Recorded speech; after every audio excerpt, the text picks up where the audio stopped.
Natural resources. A natural resource is a stock of material given to us by nature for use. It is not created by human beings.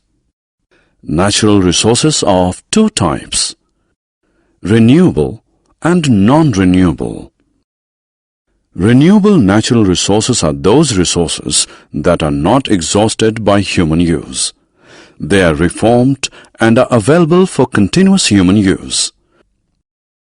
For example, sunlight, water, trees, etc. are renewable natural resources. Non-renewable natural resources are those resources that are limited in supply.